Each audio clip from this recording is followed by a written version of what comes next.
নমস্কার, আপনারা দেখছেন নিউজ সুপার। প্রত্যেকের সঙ্গে আমি তানিয়া।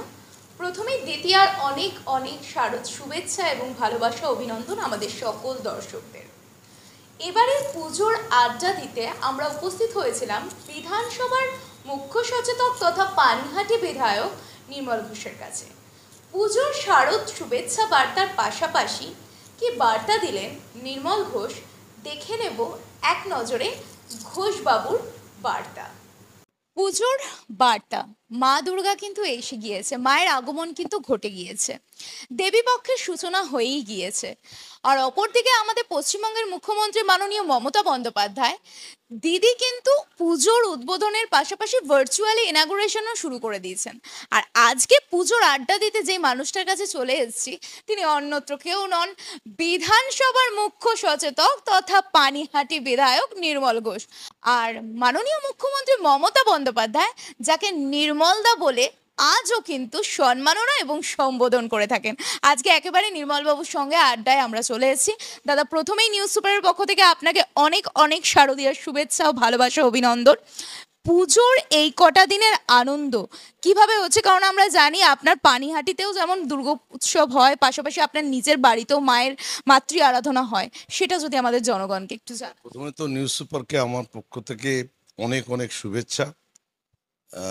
আমি চাই যে একটা লিডিং ওয়্যার এই জেলার খুব ভালো খবর পরিবেশন করে থাকে। তোমাদের সবার মঙ্গল কামনা করি, মা যেন ভালো রাখে। এবারের মা দুর্গা একটু সেপ্টেম্বর মাসের শেষে কিন্তু ওয়েদার রিপোর্ট এত বাজে যে ভারী বর্ষণ চলছে।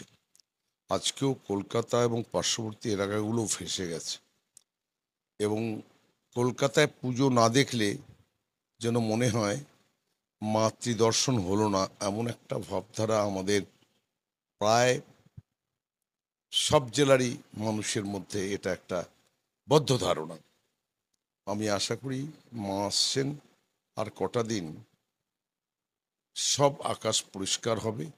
মায়ের কৃপায় লোকের যে আনন্দ এবং বাড়িতে বাড়িতে ঘরে ছেলে মেয়ে ছোট বাচ্চা বুড়ো সকলের যে আনন্দ, সে আনন্দ নিশ্চিতভাবে সুমধুর হবে। এখন এবারের তো কলকাতার পরে আমাদের যেটা একদম দমদম থেকে কাঁচরাপাড়া, এই শহরে মিক্স সিটি, এখানে প্রচুর পুজো হয়, বড় বড় পুজো হয়।